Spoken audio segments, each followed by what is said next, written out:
অন্তর্বর্তীকালীন সরকার একটা বিশেষ প্রেক্ষাপটে ক্ষমতায় আসেনি, এর আগেও এসেছে। সেটা ছিল 1990-এর গণঅভ্যুত্থানের পরে শাহাবুদ্দিন সাহেবের যে সরকারটা এসেছিল ক্ষমতায়। আমি এটা স্মরণ করছি এই কারণে যে সে সময় কিন্তু শাহাবুদ্দিন সরকারের একটা ম্যান্ডেট ছিল সংবিধান সংশোধন করার ব্যাপারে। তারপরেও কিন্তু শাহাবুদ্দিন সাহেবের অন্তর্বর্তীকালীন সরকার বা তত্ত্বাবধায়ক সরকার সংবিধানে হাত দেননি। ওনারা অপেক্ষা করেছেন নির্বাচিত সংসদ এই কাজটা করবে তার জন্য, এবং পরবর্তীতে একটা গণভোটের পরে আপনার দ্বাদশ সংশোধনীর মাধ্যমে সেপ্টেম্বর 1991 সালে বাংলাদেশে সংসদীয় ব্যবস্থার পুনঃপ্রবর্তন করা হয়।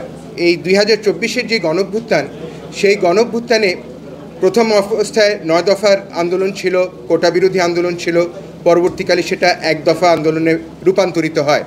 কিন্তু সেই আন্দোলনের কোনো পর্যায়ে সংবিধান পরিবর্তন করার কোনো সুনির্দিষ্ট বা সংবিধান সংশোধন করার সুনির্দিষ্ট কোনো দাবি ছিল? সম্ভবত ছিল না, আমার খেয়াল আসে না। I think this is very important to understand. Double million offer Walton fridge কিনে পেতে পারেন 20 লক্ষ টাকা, রয়েছে কোটি কোটি টাকার নিশ্চিত উপহার। Because in the absence of a demand for amending the constitution which preceded the uprising, এখন যে ঘটনাটা আমরা দেখছি, যেটা আমরা দেখছি সেটা হচ্ছে যে প্রত্যেক ব্যক্তি সংবিধান কী হওয়া উচিত সেই সম্পর্কে তাদের ব্যক্তিগত মতামত দিচ্ছেন।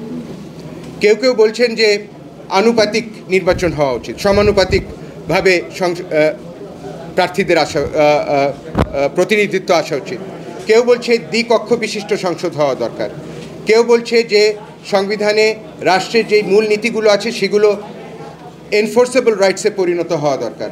বিভিন্নজন বিভিন্ন মতামত দিচ্ছে। এই যে মতামত আসছে এটা খারাপ না, এটা ভালো, because this shows that now there is a culture of discussing what the constitution should be. কিন্তু আমার প্রশ্ন অন্য জায়গায়, is now the right time to engage in this discussion? আমার ব্যক্তিগত মতামত হচ্ছে যে এই ধরনের আলোচনা হলে পরেই বিভিন্ন ব্যক্তি বিভিন্ন রকম মতামত প্রকাশ করবেন। আপনারা দেখেছেন কদিন আগে সংবিধানে যেই পঞ্চদশ সংশোধনী সম্পর্কে যেই সাবমিশনস হয়েছে, সেখানে একটা কথা এসেছে যে আমাদের সংবিধানে সেকুলারিজম থাকবে কি থাকবে না। তো এই ধরনের সেন্সিটিভ ইস্যুস যখনই সামনে আসবে তখনই প্রত্যেকটা পয়েন্টে পক্ষে বিপক্ষে বিভিন্ন মতামত আসবে, and that will invite division.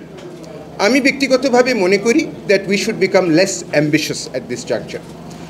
Hour ambition should be confined to undertaking such reform as is necessary to hold a free and fair election. If a free and fair election is held, then all these issues will be resolved politically by the people of Bangladesh by voting for the candidates and parties of their choice. The parties will come forward with their own manifesto, with their own views on what the constitution should be. Let the people of Bangladesh make a choice. ওনারা যে choice করবেন সেটা যে ঠিক choice হবে এমন কোনো কথা নাই। আপনারা জানেন কদিন আগে মার্কিন যুক্তরাষ্ট্রে দেখেছেন যে সব কিছু জেনে শুনে বুঝে একটা দুর্বৃত্তকে তারা তাদের দেশের রাষ্ট্রপতি হিসেবে একদম ফ্রি অ্যান্ড ফেয়ার ইলেকশনের মাধ্যমে ইলেকশন করেছে।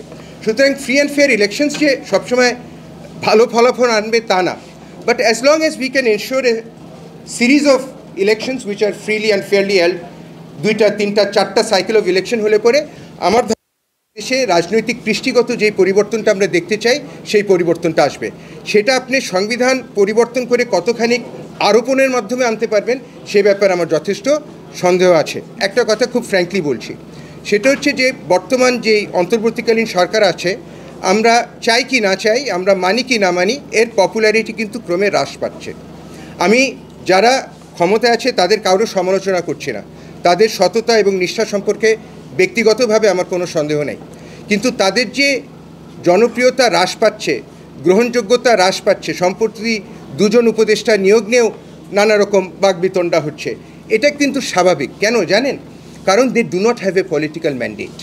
You cannot have effective political change without those responsible for that political change having a political mandate, and the only way in which you can ensure a political mandate is through free and fair elections.